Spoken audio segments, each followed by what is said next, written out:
Your question. The Leader of Her Majesty's Loyal Opposition. Mr. Speaker, my question is for the Minister of Health and Long-Term Care. Minister, my constituent, Mr. Jim Lees, is waiting for a long-term care bed. While he waits, the Community Care Access Centre moved Mr. Lees from the hospital to a retirement home that even the CCAC has noted is not the right facility for him. Not to mention, the family has paid over $14,000 for 6 weeks of care so far in that facility. On Friday, the CCAC finally agreed to provide personal support care until a nursing home is found, but that still doesn't solve the problem, and it leaves the family paying thousands of dollars more a month than they would if Mr. Lees was in a nursing home. Minister, Mr. Lees is not alone. This is a problem right across Ontario, and yet your government continues to do nothing about it. Question. Will you help Mr. Lees, or is this yet another example of the healthcare system we can expect from this government? Welcome to Cabinet. Minister of Health, Long-Term Care. To the Associate Minister of Health. Associate Minister of Health.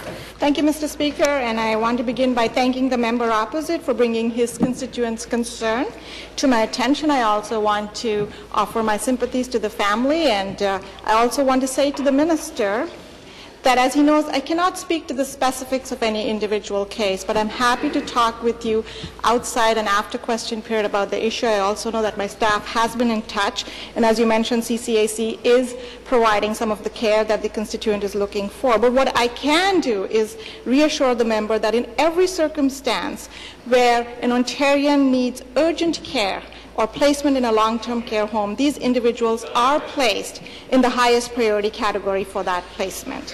And the member knows that we're investing strongly in the long-term care sector. In fact, Mr. Speaker, in this year's budget, funding for resident care needs I'll have all three of you by an additional 2%. This builds on substantial funding increases our government has made in long-term care funding for long-term care. I'll address the... Thank you. Supplementary. Mr. Speaker, back to the Minister. Minister, the problem is, and you've not addressed it in your response, you haven't built a new nursing home bed, long-term care bed in the last 12 years in this province. We built 20,000 during the 8 years that we were in office. You haven't put out one new license for one new bed. It's a crisis out there. Not everyone can stay at home. In this case, Mr. Lees gets kicked out of the hospital and put into a retirement home. They can't look after him. They can't meet his needs. You're not doing anything about it. We've contacted your office for weeks and weeks and weeks now, and I've written 4 letters on this. He'll spend another $4,000 that the family can't afford just in the next month alone. When are you going to build some new beds, alleviate the problem out there right across the province? Mr. Lees is just one. You're going to bankrupt this family. You're killing them emotionally. This is a seniors couple that grew up in Canada expecting the care that they should get in Canada and in Ontario. And you're failing them miserably. Thank you. Be seated, please. Be seated, please. Thank you. Associate Minister.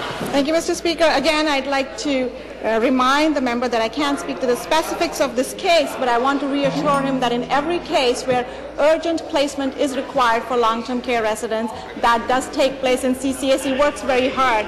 I also want to point out, Mr. Speaker, that wait times for long-term care homes has actually decreased from 190 days in 2008-2009 down to 116 days in 2013-14. And Mr. Speaker, my goal and this government's goal is to continue to drive investments into long-term care homes. And Mr. Speaker, as